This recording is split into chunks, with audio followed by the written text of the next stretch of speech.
Fala pessoal, sejam todos bem-vindos a mais uma atualização do Bitcoin, agora acompanhando o fechamento diário do BTC que acabou de acontecer, né? E o título dessa análise é Indefinição, o que fazer, porque eu acho que esse cenário onde o Bitcoin um dia rompeu a média de 100, voltou acima, depois fechou. O candle diário acabou de fechar, esse candle diário dessa quarta-feira, dia 24, né?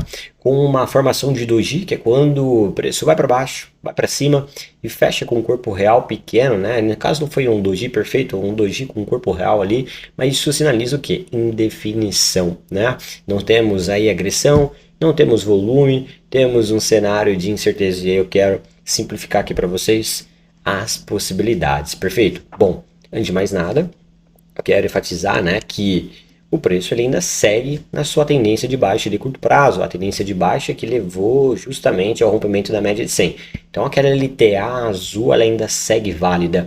Nós temos esse nível de resistência que eu sinalizei aqui para vocês agora como a linha vermelha, 40.350 dólares, tá? Então a gente tem um cenário que eu considero aqui bem didático para a gente falar das possibilidades. Eu vou ajustar algumas linhas para manter vocês aí bem atualizados. O que eu estou vendo agora, pessoal, é uma probabilidade maior de um teste nesses níveis de resistência, marcado com as linhas rosas, pontos chaves, né, da média de 9 períodos no gráfico diário e média de 21 períodos. Essas linhas amarelas e linhas verdes. E o que acontece? A gente pode ver esse respiro devido ao fato de, no gráfico intradiário, no gráfico de 1 hora especificamente, nós temos uma formação de fundo ascendente. Então observe que nós temos um fundo formado aqui nesse rompimento, né? Depois um topo e agora nós tivemos hoje um fundo ascendente perante ao fundo anterior. Isso indica uma tentativa de estrutura de alta.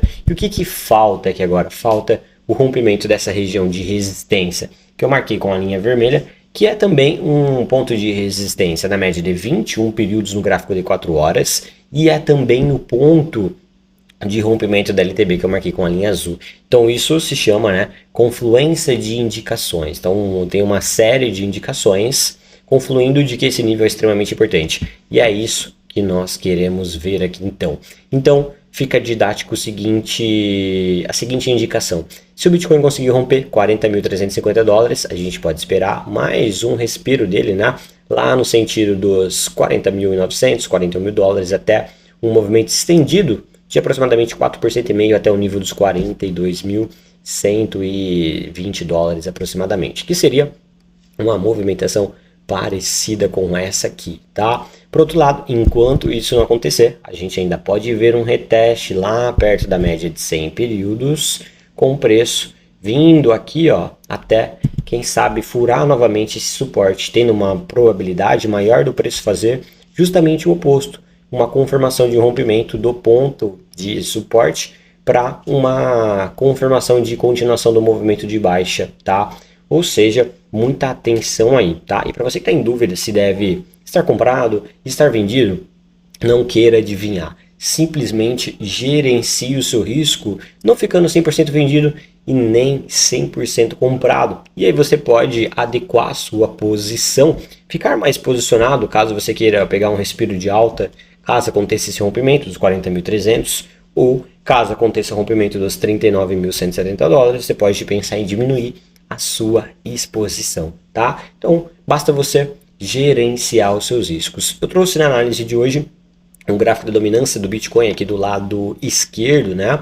Que indica pra gente que o Bitcoin vem ganhando dominância e quando o Bitcoin ganha dominância é justamente em processos de correções ou de forte alta. Então, como nós estamos vendo um processo de correção, esse comportamento da dominância me sinaliza que a gente pode ter a continuação dessa correção do Bitcoin devido a uma aversão a risco dos investidores nas altcoins, por isso o Bitcoin sobe de dominância. Então, por enquanto, eu ainda continuo vendo a possibilidade desse movimento ser apenas um respiro para mais quedas, mesmo que o preço consiga fazer o rompimento da LTB.